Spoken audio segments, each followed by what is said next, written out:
ஒரு குருவினிடம் போய் இருந்து அந்த குருவுக்கு பணி செய்து படிக்க வேணுமென்றால் அப்படி போய் படி. அப்படி கற்கின்ற கல்வி எப்பொழுதும் எங்களுக்கு துணையாக நிற்கும். அப்படி கற்றவன் ஒருவனை அந்த பிள்ளையினுடைய தாய் கூட, அதாவது பல பிள்ளைகளை உடைய ஒரு தாய் 5 குமாரர்களை தனியன்களை உள்ள ஒரு தாய், அந்த 5 பிள்ளைகளுள்ள ஒரு பிள்ளை கற்றவனாக இருந்தால் அந்த தாயினுடைய மனம் அந்த பிள்ளை பார்த்தான் செல்லும் என்று சொல்லி புறநானூற்றிலே சொல்லுகின்றான். இது இயற்கை. அந்த புலவன் சொல்லுகின்றான், என்னுடைய ஊரிலே யார் சிறந்தவர்கள் உயர்ந்தவர்கள் என்று சொல்லுவார்கள் என்றால் ஒரு கற்றவனைத்தான்.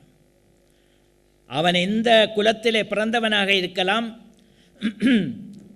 அவன் எப்படிப்பட்டவனாக இருக்கலாம், ஆனால் கற்றவன் என்று சொன்னால் அவன்தான் முன்னிலையிலே நிற்பவன் என்று சொல்கின்ற ஒரு வழக்கம் எங்களுக்கு உண்டு. அதை அடிகளார் அவர்கள் உலகுக்கு எடுத்து காட்டினர். திண்ணை பள்ளிக்கூடமாக இருக்கலாம், குருவிடம் சென்று கற்கின்ற கல்வியாக இருக்கலாம், ஆனால் ஒரு கல்வி பாரம்பரியம் எங்களிடம் இருந்தது. அந்த கல்வி பாரம்பரியத்தினுடைய தொடர்ச்சியாக எங்களுக்கென்று ஒரு கல்வி கோட்பாடு இருக்கின்றது. இதனையும் நீங்கள் கருத்திலே கொள்ள வேண்டும். ஒப்பீட்டு அடிப்படையிலே மேலத்தைய கல்வியோடு இதனையும் சேர்த்து பார்க்க வேண்டும் என்று அடிகளார் அவர்கள் நாடெல்லாம் சொல்லி வந்தார். இந்த வகையிலே ஒரு கத்தோலிக்க குரு தன்னுடைய துறவு வாழ்க்கையிலே தமிழுக்காக, தமிழ் பணிக்காக தன்னுடைய வாழ்க்கையை அர்ப்பணித்தவர். இடையிடையே அரசியலிலும் ஈடுபட்டவர். அதை பற்றி நான் இங்கே பேசவில்லை. நிறைய அவருடைய அரசியல் வாழ்வு பற்றி எழுத்துக்கள் இருக்கின்றன. இலங்கையிலே ஒரு தடவை சத்தியாகிரகம் நடந்த பொழுது அடிகளார் அவர்கள் முன்வரிசையிலே இருந்தவர். முன்வரிசையிலே இருந்து தமிழுக்காக சத்தியாகிரகம் செய்தவர். கொழும்பிலே பல இடங்களிலே தமிழ் மொழி பற்றியும் தமிழ் மொழிக்கு உரிமை வேண்டுமென்றும் தமிழர்களுக்கு உரிமை வேண்டுமென்றும் பல மன்றங்களிலும் பல இடங்களிலும் உரையாற்றியவர். அவருடைய உரையை கேட்பதற்கு பலர் திரள்வார்கள். காரணம் என்னவென்றால் ஒரு செழுமையான இலக்கிய பண்பாட்டு பின்புலம் அவருக்கு இருந்தது. தமிழர்களுடைய வரலாற்றை நன்கு உணர்ந்தவர். நூல்கள் எழுதியிருக்கின்றார். உலகமெல்லாம் பரவிய தமிழர்கள் பற்றி வரலாறு எழுதியிருக்கின்றார். ரெயோனியனும் ட்ரினிடாடிலும் மொரிஷஸிலும் பல இடங்களிலும் பரவிய தமிழர்களுடைய புள்ளி விவரங்களும், அவர்கள் எவ்வாறு வாழ்கின்றார்கள், அவர்களுடைய சிறப்புகள் என்ன என்பது பற்றிய தகவல்களை எல்லாம் தேர்ந்தெடுத்து தன்னுடைய நூலிலே எழுதி காட்டியிருக்கின்றார். அந்த வகையிலே தமிழர்களுடைய வரலாற்றை நன்கு அறிந்த காரணத்தினாலே அங்கே ஈழத்திலே தமிழர்களுடைய பிரச்சினை தோன்றிய பொழுது அவர் அந்த அரசியலிலே ஈடுபட்டார்.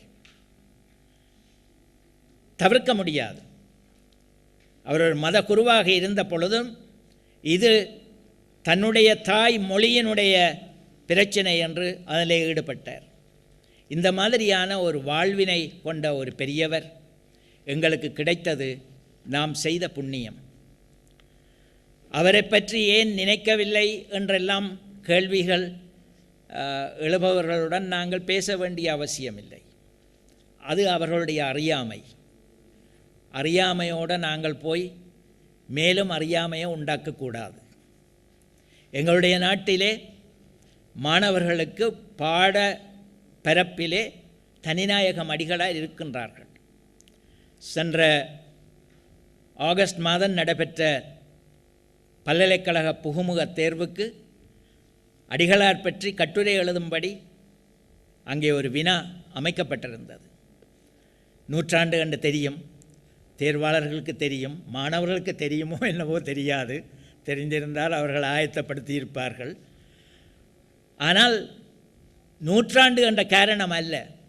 பல தடவை நாங்கள் எங்களுடைய வினாக்களிலே தனிநாயக அடிகளாருடைய தமிழ் பணி பற்றி எங்களுடைய உயர் கல்வி பெறுகின்ற மாணவர்கள் அதை அறிந்து கொள்ள வேண்டும், அவரை பற்றி படிக்க வேண்டும் என்பதற்காக அதனை எங்களுடைய பாட விதானத்திலே நாம் அதனை சேர்த்திருக்கின்றோம்.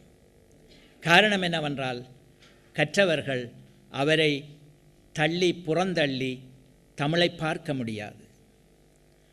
நான் நினைக்கின்றேன், தமிழ்நாட்டிலும் அங்கே உயர் கல்வி நிலையங்களிலும் ஆய்வாளர்கள் மத்தியிலும் தனிநாயக அடிகளாரை அவர்கள் மறந்து விட்டார்கள் என்று நான் சொல்ல மாட்டேன். சாதாரண ஆட்களை நாங்கள் இதிலே எடுத்துக்கொள்ளக்கூடாது. ஆனால் அவர்களுக்கும் அறிவு சொல்ல வேண்டும் என்ற காரணத்தினாலே, அத்தகைய ஒரு பணியினை செய்ய வேண்டும் என்ற எண்ணத்தினாலே நண்பர் ரவீந்திரநாதன் இந்த விழாவினை ஒழுங்கு செய்திருக்கின்றார். இத்தகைய விழா பல இடங்களிலே ஒழுங்கு செய்யப்பட வேண்டும்.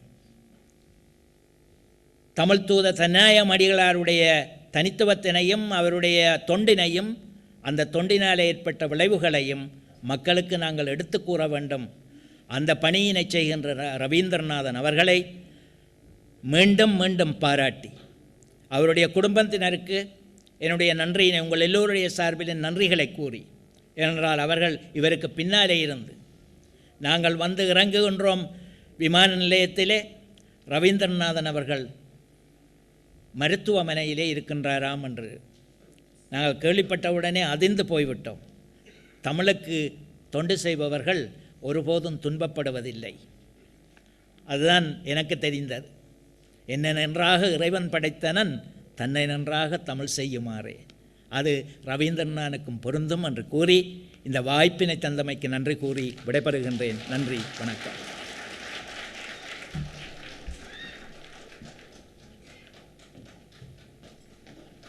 ஆம், எம் பெருமைக்கும் பேரன்புக்கும் உரிய ஆசான் அவர்களுடைய அந்த உரையில் அப்படியே ஆழ்ந்திருந்தேன். உரையை திடீரென்று நிறுத்திவிட்டார். அதனால் மீண்டும் போய் அவரை அழைக்க வேண்டிய எல்லாமே ஏற்பட்டு விட்டது. ஏனென்றால் தமிழ் மொழி இயல் ஆய்வு என்று சொல்லுகின்ற பொழுது, நான் அப்படியே கன்னியாகுமரியிலிருந்து திருவானந்தபுரம் வரை கால்நடையாக சென்று அங்கிருந்த ஏட்டுச்சுவடிகளை ஆய்வு செய்து அந்த நிலையை மீண்டும் யோசித்து பார்த்தேன். உண்மைதான், இன்னும் சொல்லுவார் என்று கேட்டு நினைத்து கொண்டிருந்தேன். அதற்குள் அவர் திடீரென்று நிறுத்தியது இங்கே உடனடியாக வர முடியாத நிலை ஆகிவிட்டது. இருந்தாலும் தொடர்ந்து ஐயா அவர்களை கௌரவிக்க கண்ணதாசன் கலைமன்றத்தின் தலைவர் ரவீந்திரன் அவர்களை அழைக்கின்றோம். அதனைத் தொடர்ந்து எங்கள் உலகத் தமிழ் தந்தை தனிநாயகம் அடிகள் அவர்களுடைய சிறப்பிதழ், இந்த நூற்றாண்டு சிறப்பிதழ் வெளியாகவிருக்கின்றது. அதனையும் எமது ஆசான் கலாநிதி சண்முகதாஸ் அவர்கள் இங்கே வெளியிட்டு வைக்கின்றார்.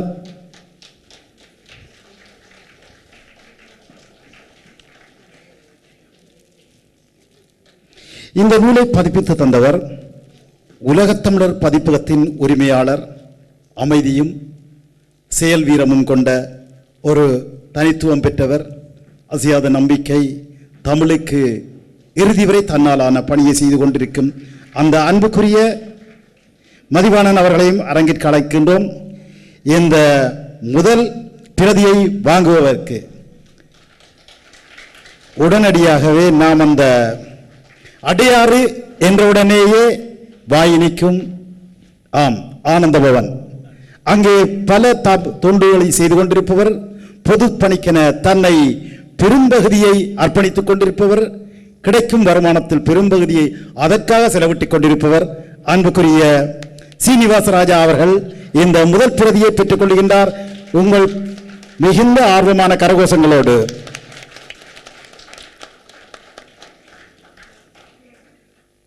நன்றிகள்.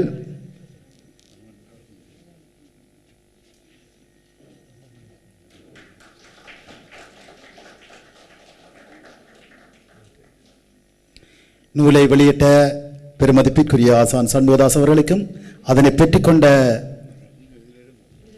பெருமைக்குரிய மதிவாணன் அவர்கள் மற்றும் சீனிவாசராஜா அடையாறு ஆனந்தபவன் உரிமையாளர் அவர்களுக்கும் மனமார்ந்த நன்றியை தெரிவித்துக் கொண்டு